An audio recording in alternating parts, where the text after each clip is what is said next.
everyone, and welcome to this edition of Behind the Cover at We Are the City.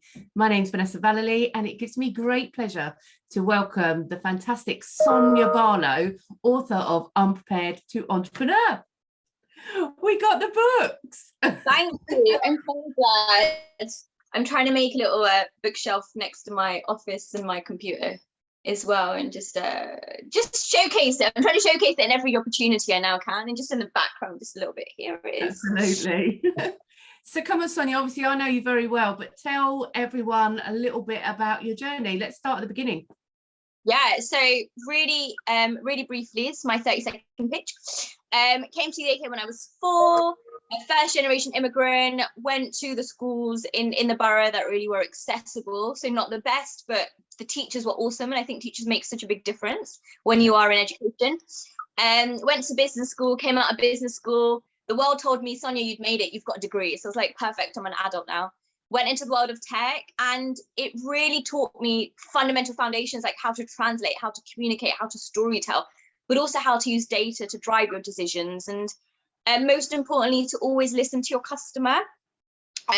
Whilst in the tech space, I think I had similar experiences as a lot of women of color women do, except the difference was I knew fundamentally it was wrong. So I went to HR. I was like, look, this is wrong. What's happening is wrong. Discrimination to racism. And unfortunately, I parted ways with two out of 3 companies that I worked for. But that just made me even more hungrier, because I realized, well, I know that I want to stay in the world of tech, but the companies aren't as inclusive as they can be. They maybe aren't teaching or treating their women right the way that they should be. And so while I was going through that whole journey experience myself, in 2018, I started Like-Minded Females to bring women to the table and say, hey, well, how do I overcome this? And I'm having problems in the workspace. Are you having problems? And if so, how do we do this together? And at the start of 2020, I decided to launch my own business as a consultancy. That's the only framework I knew, because I've worked in consultancy for so long. And the last 18 months, Like-Minded Females, aka LMF Network, has grown to over 40,000 in social following. We've upskilled over 10,000 people in 3 years, and have launched the UK's largest mentoring program, mentoring over 900 people this year, encouraging them into tech, digital and business landscapes. We are 100% voluntary led, which is beautiful. So it's very much community, lifting the community. And then myself, in the last 18 months, I have not only launched a very successful consultancy, which I'm now pivoting into a SaaS business, which is funky and interesting in itself, but I've also been able to achieve a book deal, so Unprepared to Entrepreneur, because when I was starting my business, I realized there's not a lot out there that really gives you the how to and the what to guide, especially when you have very little in funding and networks and establishments. I also became LinkedIn's Change Maker of the Year for gender diversity and inclusion. So one of 8 across UK and Europe, but the only one with that title. And I got my own radio show on the BBC called The Everyday Hustle, which is the first business show on the BBC Asia network. And I think, my mantra is very much what's the worst that can happen if you give it a go. They'll probably come back and say no, but in most times they won't even say no, they'll just say not right now. And it's a great foot in the door opener for you then to go back and say, well, this is where I've started and this is what I've become and this is where I'm going, and let me kind of involve you in that journey.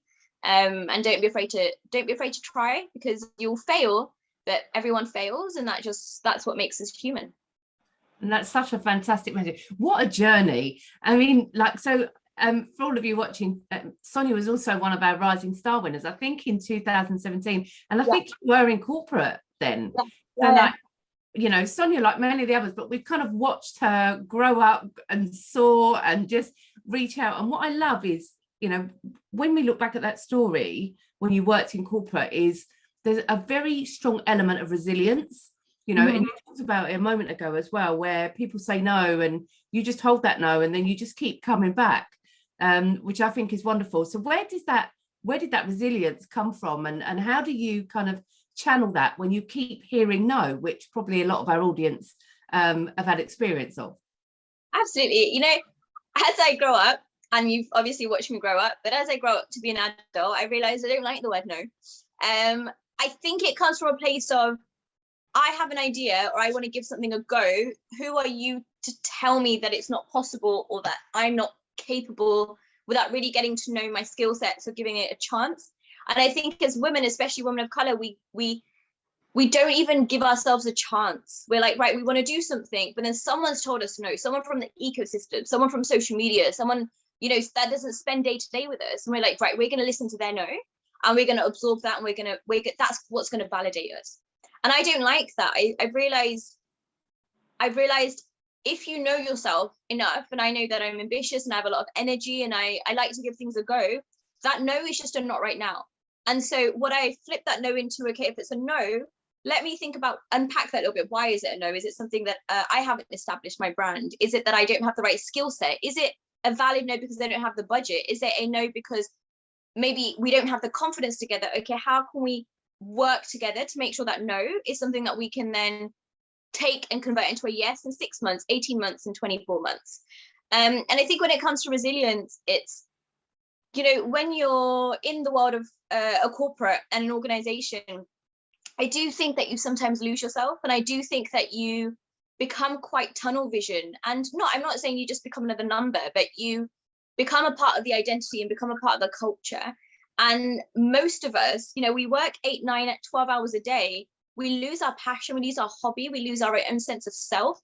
And around the 2017, 2018 mark, I really lost my sense of self. So I remember waking up being like, right, I'm somebody's employee, I'm somebody's daughter, I'm somebody's sister, I'm somebody's girlfriend, but I don't actually have any substance myself.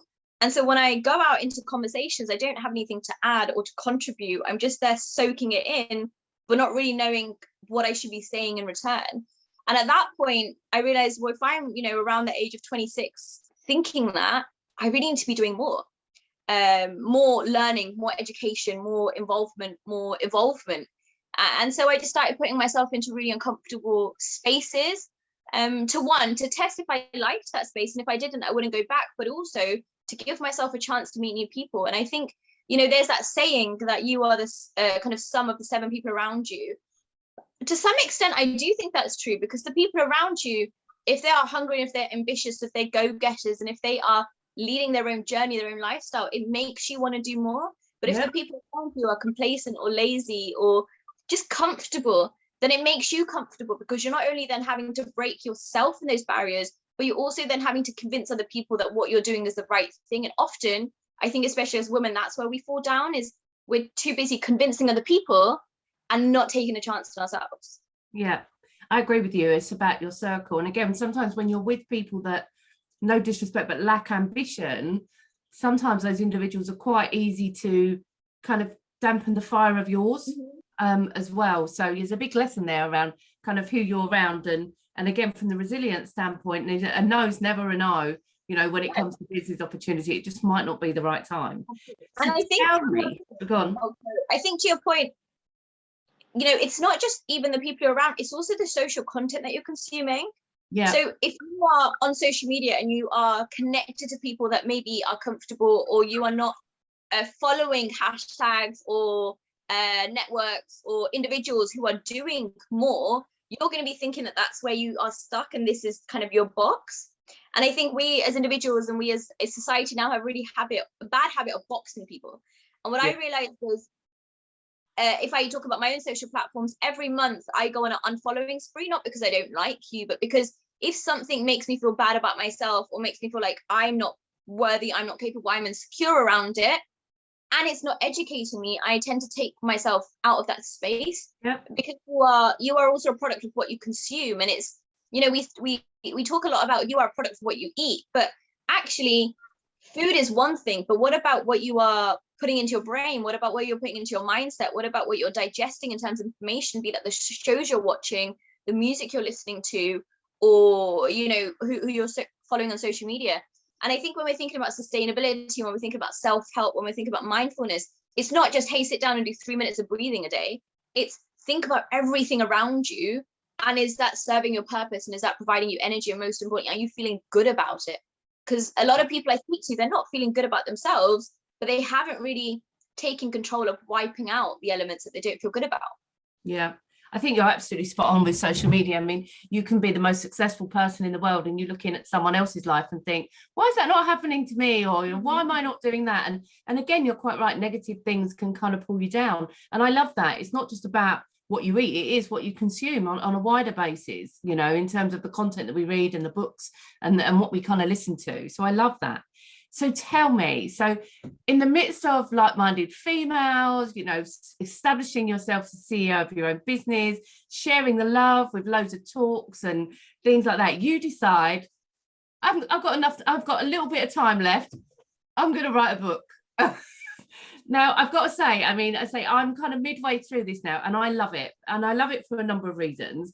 One, because you're so humble and honest about your own kind of journey, but also it's so damn practical, you know, around it's, you know, do this, think about this, do that. It's tangible. So sometimes you read a book and it's very academic and it's full of stats and it's the theory of everything, but the instructions of nothing, if that makes any sense. Whereas I found this exceptionally enlightening in terms of if I was starting a business, you know, definitely one of the books on my bookshelf. So tell me, you decided to write a book. How did it happen?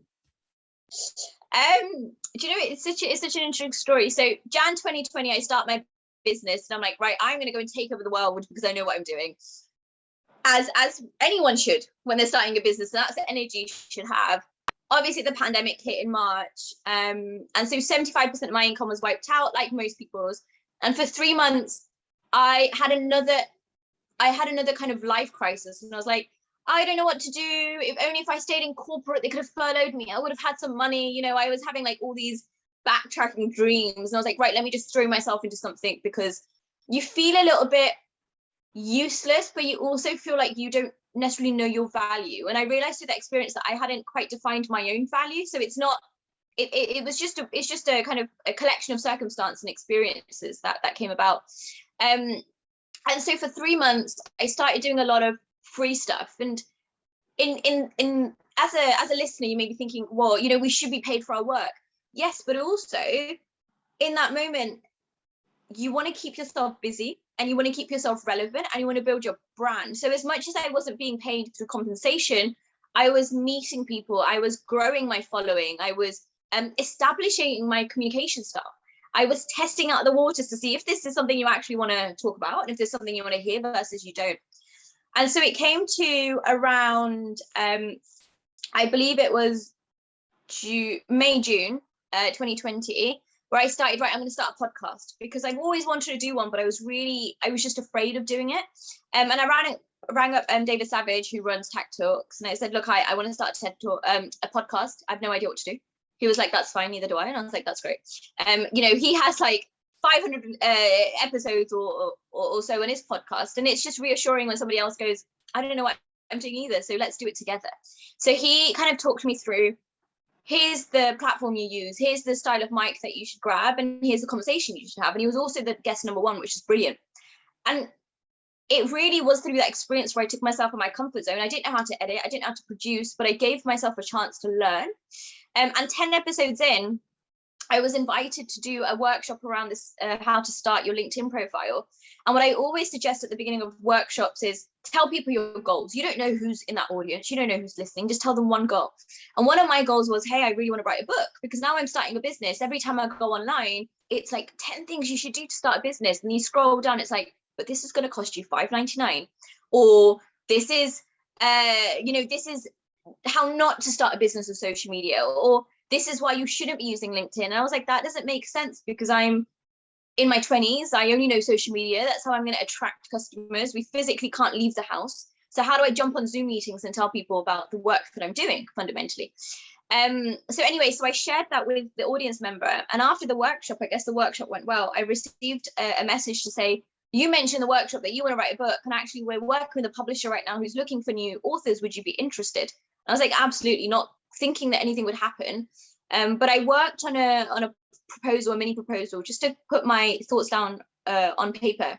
And when I spoke to the publisher, so my editor, I ran her through the idea of strategically winging it, which was fundamentally, a lot of us as business owners, as CEOs, as entrepreneurs, are doing something that we think we can do. We're winging the rest of it but strategically. So there's a plan, there's a program, and there's a method to the madness, but there isn't really necessarily an end goal per se, right? It's not like I'm going to launch a business and then 12 months I'm going to take it to IPO. It's, I have to figure it out, and I know things are going to go wrong. And that was the idea that I pitched. And in about 6 weeks, they came back with an offer, which was amazing. And I had 6 months to write. I procrastinated for the first 2 months, and I also felt like a terrible imposter. And I talk about it in the book, to be like, I didn't even think I could write a single word on paper.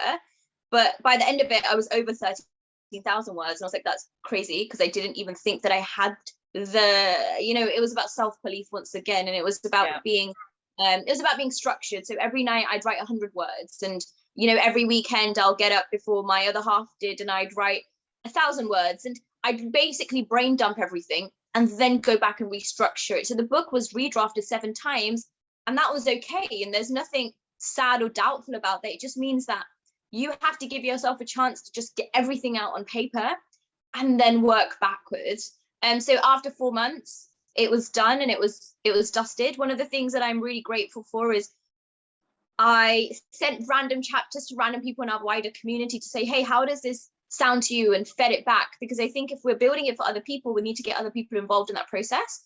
Because again, you can become quite tunnel visioned, right? I do a lot for gender diversity. I do a lot for women of color. I do a lot for, those who are older sisters in the world, for an example. But maybe that isn't the story of everyone.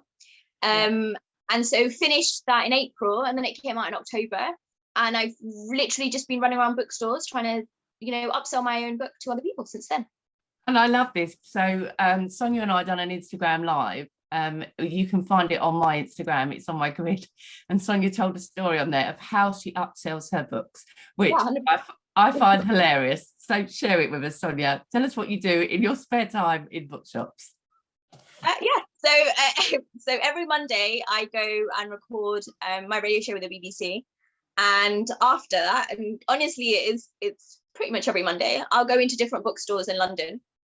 And I'll go and see if they have my book, and some of them do. So I will go and pick up my book, for example, from the shelves, and I'll pretend to read it. And then if people are walking by and I'm like, I would really recommend this book, it's changed my life, I definitely think that you would use it and you'd grow, you'd like it. And I've seen people buy it there and then. But also a couple of weeks ago, I went into the foils in Charing Cross, and I asked for the book at the till to say, hey, do you have it? And there was a guy next to me who was listening and said, that's the kind of book that I really need. Just, in terms of just a statement to the title, Unprepared to Entrepreneur. And I just looked back and I was like, I definitely think you should buy it. It's actually changed my life. I know the author personally, and it's the best £15 that I've ever invested. And it's really helped me to start my business and launch a 6-figure business. And then I kind of walked off, but I went upstairs to see my book, and I could see him coming after me. And then I watched him buy it afterwards. So I just think if you're not gonna upsell your own book and be your biggest cheerleader, what's the point, right? Absolutely, I love it. So you can find Sonia hanging around bookshops in the West End of London on a Monday. Yeah, but it was also, I went to Amsterdam for a client a couple of weeks ago, and actually I went around to every bookstore in Amsterdam, and I found my book in one of them, and I basically screamed, and they were like, you must be a first-time author. I was like, absolutely. So I signed it, they put a little sticker on it. And again, I made like a TikTok and an Instagram reel. And it's funny because I got a message from someone after I made the little video and put it on socials to say, we're in Amsterdam and we've just gone and bought that book. And I'm thinking, people are watching, people are listening, right? You have to self-promote, especially things that you've worked really hard on. Yeah. So we talked about self-promotion on the IG Live one. So you and I are both believers, if you don't tell people what you're about, then how do they know? How can they, how do they open up doors of opportunity? And we also talked about the fine line between what feels like a bit of self-promotion to move us forward versus a little bit braggy and a little bit boasty, which tends to kind of turn people off. How do you find that balance? I mean, I think it's really interesting when we say it tends to like turn people off. You're thinking, but why are they turned off to begin with, if that makes sense? Like, right? Absolutely. Why is that even something that goes through their head? Like, oh, Sonia's done another post on LinkedIn about how to be an entrepreneur. Why are you turned off by that? Like, if it's not educational, or if there's not a clear call to action, then I'd understand. But self-promotion, the difference between kind of self-promotion and just being just putting something out in the ecosystem, and expecting results is, people who self-promote, they don't expect results. It's about education. It's about priority. It's about a call to action. So in the way, a great example. So we're recording today on kind of November the 9th, and it's Global Entrepreneurship Week this week, right? So yesterday I did a post about 5 things I wish I knew before I started my entrepreneurship journey. So of course, in terms of a caption, it was my story, it was my journey, it was went through, but clearly it was, here's the learnings, here's what you should know, and here's what you can do next. That is self-promotion, but as also educating others. If I was like, I am Sonia and I'm queen of the world, and I launched a business and was super successful, and now everyone needs to pay me £100 an hour for my work, you'd be like, well, that itself, why would we do it? What are you adding? What value add is that? How are you educating us? How are you informing us? And I think a lot of individuals, and I know this only because this is the conversations I'm having, is they forget there's a lot of competition out there. So, LinkedIn has 800 million users, but only the top 1% actually content create. And so you can use it as a lead generator. 85% of my business comes through that. Instagram has over 1 billion users, but only a small percentage actually create content and is educational. Test it out, try it out, use different hashtags, and don't be afraid to put yourself out there, especially if you're selling things like confidence or coaching or masterclasses or building a business. I want to work with someone who I can see has built a business and is then trying to help other people, rather than someone who keeps it themselves and then one day is like, well, it's £1,000 an hour for my time, and you're thinking, but why would I pay £1,000 to you when there's somebody out there who is literally sharing her stuff and taking it forward? And lastly, I think as women, we're not taught to self-promote, and I think that's such a terrible thing at school, at university, in life, is we're always shut down. But I have to say that my level of self-promotion and belief in myself ultimately comes back from my family. Like, they've never stopped me or suppressed me in doing so. They're like, right, you've done something, go and tell everyone. You've done something, we're going to show up. We've done something, even if we can't, come show us pictures or tell us about it, talk through it. Small things like, my dad always shares this story. It's, when we were younger and we needed to do like a Nando's order. I used to be like, oh, I don't want to go to the till. And he's like, you're going to go to the till and you're going to take everyone's order. And it's about little boosting steps. Or my mom, even to this day, she'd be like, can you go and do that for me? And I do the same thing to her. I'm like, look, you've got the confidence, you can do it, you go do it. But also we do it on behalf of her when she can't. And we'd like order something for her, or we'll do, an Amazon parcel, or we'd write a letter. And it's about being okay in the skills that you have and being able to showcase them in small opportunities and build that as a muscle as you go forward. Yeah, no, I agree with you. And one of the things I love about your posts is they are very giving. Before, you don't generally ask for anything. It is educational, and you're very open and honest around your own failures. And that's kind of one of your mantras, isn't it? It's all right to fail. It's not necessarily a bad thing. So for those watching, it's not a bad thing to tell people about things that you've achieved, your successes, and, push people and be the inspiration, I think. And that's kind of where Sonia comes from. She wants to inspire other people to go, well, actually, why can't I try that? And why can't I go and do that? And I love that little nugget about, I used to do the same with my kids. I used to make them go into a shop and take something back or stuff like that. My eldest one absolutely still hates it to this day. Will not bring up a takeaway and order anything, even though I'd really tried when she was younger. Whereas the second one, she's all over it, So, I think again, that's really good thing. So do think about, if you're watching, the things that you're good at, the things that you could tell a story about, because there's someone out there just waiting to listen to that and to be inspired. And also, don't take yourself too seriously. Like, I'm quite a serious person generally, because I want to hustle hard. But when I put something out there, most of the time I think it's silly. And I'm like, why would someone watch that? And why would someone even, entertain it? But actually, that's what makes you more human. Yeah, and I think when you're talking about the failures and when you're talking about the mistakes, it makes you more human, because you're like, oh, behind the screen, there's actually a normal person who still has to do the dishes, who still has to go for a jog every morning, who still has to make the bed, and you're just doing other things alongside that. Or, I'm doing a post about, so right now I'm challenging myself that every Monday I do a post about the radio show and who's coming on to the guest that I'm interviewing. And I take that about 20 times before I post it. not because I'm worried, but because I want it to make sense and I want to be able to articulate it. And I don't want to take it too seriously. But the thing is, you know, there's always someone watching, listening, or reading. And my measurement of success is not how many people like it. It's not how many people share it or save it. It's just, oh, it's out there. I'm just happy that I put something out there. And then I turn off my phone, or I don't go on social media, and then I go do something else. Like, I've done it once, it's completely fine. You know, I'm not trying to have a bazillion followers on socials. I'm just trying to have people that I can build strong, valuable relationships with. And the great thing about also being online is I've made some great friends from being online. Absolutely. And you know, so, but that's the same with networking. You know, you can have so many like connections on LinkedIn or stuff like that, but actually, if you had 100 that engaged with you that were of the same mindset, that's more important than those kind of big numbers of the people that have just followed you because they're clicking a button, they're not engaging, they're not part of the conversation. So I'm kind of with Sonia on that one. Mm-hmm. So Sonia, as we finish off, tell me what's next for Sonya Barlow, because world domination, right? We've got one book. You mentioned the SaaS business earlier on. I'm sure that's not all what's on your agenda, and I can't wait to sit back and watch, but come and tell us.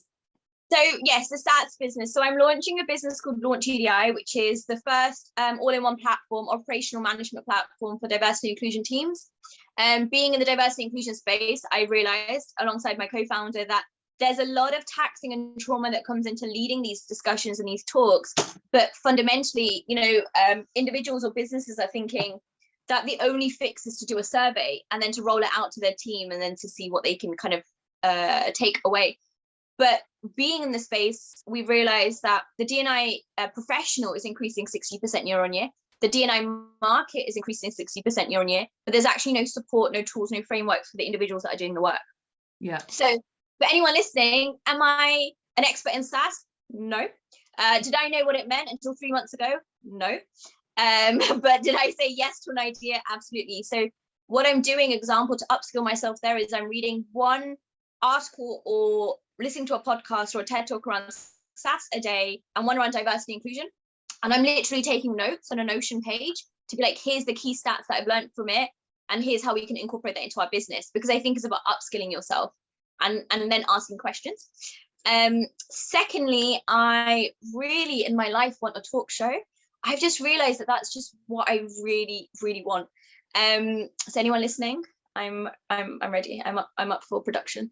But I'd love a talk show, and fundamentally, you know, what will it be about? What I already do. What's your story? How did you get there? What can you share with the ecosystem? So, you know, the conversation we're having now, let's take that into a production house and let's put that on the screen. Let's make sure the BBC picked it up and it's, you know, like their prime time kind of spot. So that's what I'd love. And thirdly, and this is a little bit different, but the great thing about running your own business is being able to manage your own calendar. And I don't think I've done that very well over the last 12 to 18 months, because you're busy and you're excited. And most importantly, you think that things are running away. So I'm taking a step back and trying to manage my own calendar. So a great example being Fridays, I'm taking off. I'm making sure that at least twice, if not 3 times a week, I have a sit down dinner and give my other half the time that he deserves. And at least every other week I go and see my family at home, and my mum especially. And also concentrating on just being physically, emotionally, spiritually, and mentally better.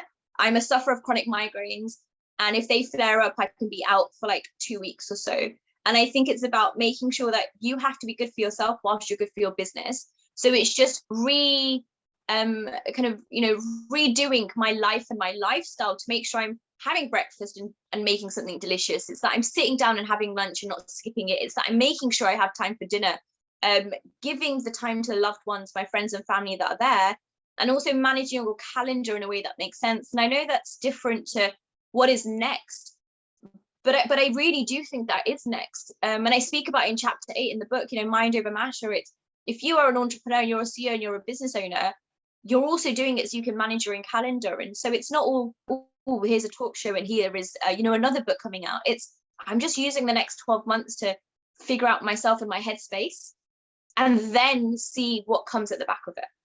Absolutely. And there's some very good tips there. I think we all need to kind of take them. And it is very easy when you set up your own business, you become busy being busy, and you have to kind of reevaluate where you should be putting your time and what's reaping you the rewards. And that doesn't necessarily mean material rewards. It could be life rewards, like giving you that time back. So, you know, that element of self-care, I think, is really important. And, you know, absolutely, it should be top of your list. And if anyone's listening out there, Sonia wants a talk show.